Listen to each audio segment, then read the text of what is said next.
मैं ना अपने गाँव या फिर कहीं के सियान लोगों से जब भी मिलता हूँ तो उनसे कुछ सवाल पूछते रहता हूँ, पुराने ज़माने की जानकारी लेता रहता हूँ। और मैंने एक बार ये सवाल भी पूछा है कि आपके समय में जंगल कैसे होते थे, कहाँ तक थे और कितने बड़े बड़े पेड़ हुआ करते थे और क्या क्या मिलता था। और मैंने ये सवाल एक से नहीं कई लोगों से पूछा है। तब आप जानकर हैरान हो जाएंगे कि सबका जवाब एक समान था, थोड़ा सा भी फर्क नज़र नहीं आया। उनका जवाब था कि बेटा, जहाँ तुम अभी इस वक्त खड़े होकर हमें ये सवाल कर रहे हो ना, यहाँ तक जंगल हुआ करता था। और तो और जहाँ पर आज हमारा तुम्हारा घर है ना, वहाँ पर तो इतने घने जंगल थे कि पूछो मत। इतने बड़े बड़े पेड़ हुआ करते थे कि तुम्हारे होश उड़ जाते अगर देख लेते तो। आजकल ऐसे पेड़ कहाँ मिलते, दिखते भी नहीं।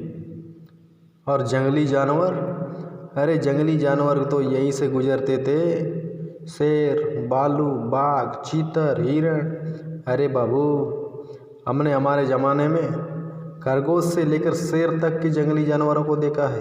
फिर वे मुझे पूछते हैं कि क्या तुमने कभी देखा है, तो मैं भी कहता हूँ हाँ। तो वे पूछते कहाँ पर, तो मैं बोलता हूँ टीवी पर।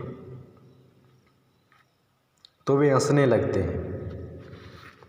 फिर मैं पूछता हूँ कि सियान, आज वो जंगल क्यों नहीं है, तो वे कहते हैं कि बेटा, हमने काट डाला ना और घर वगैरह बना दिए। तो मैं फिर पूछता हूँ कि सियान, क्या आपको पता है कि जंगलों से, पेड़ों से हमें क्या मिलता है, तो वे कहते हैं कि जंगलों से लकड़ी मिलती है जो खाना बनाने के काम आती है, घर बनाने में काम आता है, जड़ी बूटियाँ मिलती है, और फिर क्या मिलेगा। मैं फिर पूछा कि सियान, कि कभी आप स्कूल गए हो, वहाँ पेड़ों के बारे में कुछ बताया गया है, तो सबका जवाब यही आता है कि बेटा, हमारे समय में यहाँ हमारे गांव में स्कूल नहीं होते थे, बहुत दूर दूसरे गांव में होते थे। और अगर हम स्कूल जाते तो घर का काम कौन करता। फिर मैं सोचता हूँ कि यार, ये सवाल का जवाब मैं जो चाहता हूँ वो तो इनको पता ही नहीं है कि जंगलों से हमें केवल लकड़ियाँ और जड़ी बूटियाँ ही नहीं मिलती, जबकि जीने की सबसे महत्वपूर्ण चीज़ ऑक्सीजन मिलती है। लेकिन अगर ये लोग स्कूल ही नहीं गए तो इनको कहाँ से पता होगा कि पेड़ हमारे लिए कितने उपयोगी हैं। मतलब कि पूरा का पूरा जागरूकता की कमी थी, साधनों का अभाव था, जिसके कारण ये लोग जंगलों को अपनी आवश्यकता के अनुसार काटते चले गए। मगर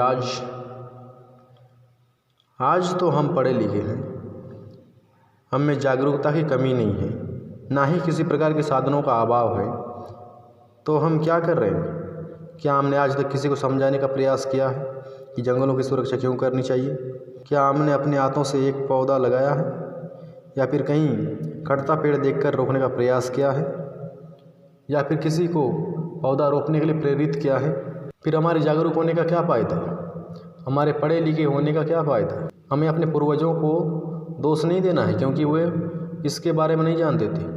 अगर इसी प्रकार हम भी हाथ पे हाथ धरे बैठे रहेंगे, अपने काम से मतलब रखेंगे, तो यह समय ज़रूर आएगा कि जिस तरह हम अब जंगली जानवरों को टीवी पे देखते हैं, उसी प्रकार हमारे बच्चे भी जंगलों को केवल टीवी पर ही देखेंगे।